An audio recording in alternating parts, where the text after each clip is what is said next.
I think that I had no intention of sharing my art at that time. Like maybe for 2.5 years, the mandalas I created, I really genuinely did not share with anyone, and I did not think that I would.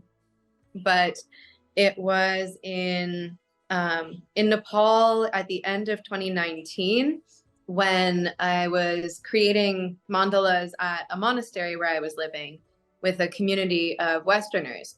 And they saw my art and they were really inspired by it, actually. And I could see that they were really affected and they really benefited from seeing the imagery and seeing the messages in my art. So they asked me, where can we find you? Where can we find your art? And that was kind of an aha moment, like, oh, I think I could be beneficial in the world by sharing this. And so that was what prompted me to make my website. And after I left the monastery, I really dove into becoming a public artist and having a space to share my art.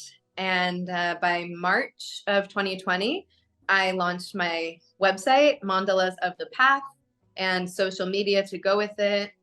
And the pandemic hit a few weeks after that. So it actually was kind of great timing in the sense that I felt like, I can settle into this as my full-time thing right now.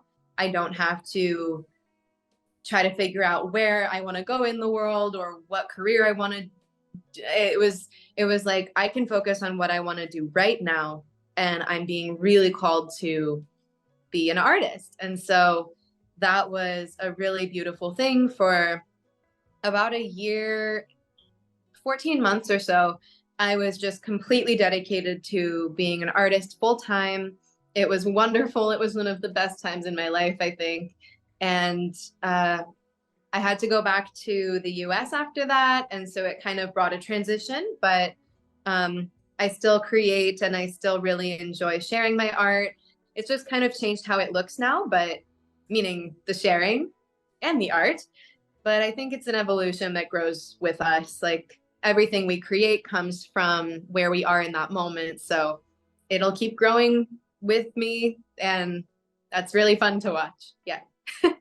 I think what's really special about how you transitioned into your art business is that it came from a place of it can help people, not from a place of, okay, how can I make something out of this? How can I make this into a business and how can I monetize it? But it came more from a place of it is helping people heal in some way or the other. And I think that is very special. I don't see a lot of people doing like thinking that way, which is very generous. So I like that.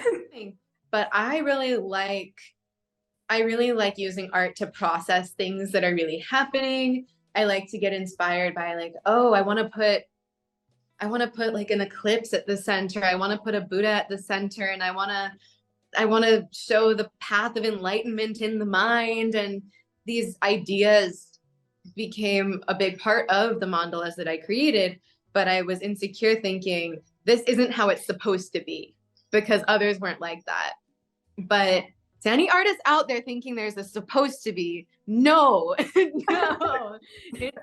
It's what you create. It's more meaningful if it's different because that means that it came from you. So don't just try to fit into a mold because you think that other people want to see that. Because my mandalas were not very popular when I would hashtag mandala. It would be like the traditional type of like repeating designs that would be popular. So I didn't think that it was a good thing that mine were different, but you actually were one of the people a couple years ago now who told me that you liked mine better. And it was like, oh, okay, so this is not bad. Yeah, so thank you for that. You actually encouraged me a lot by telling me that a long time ago.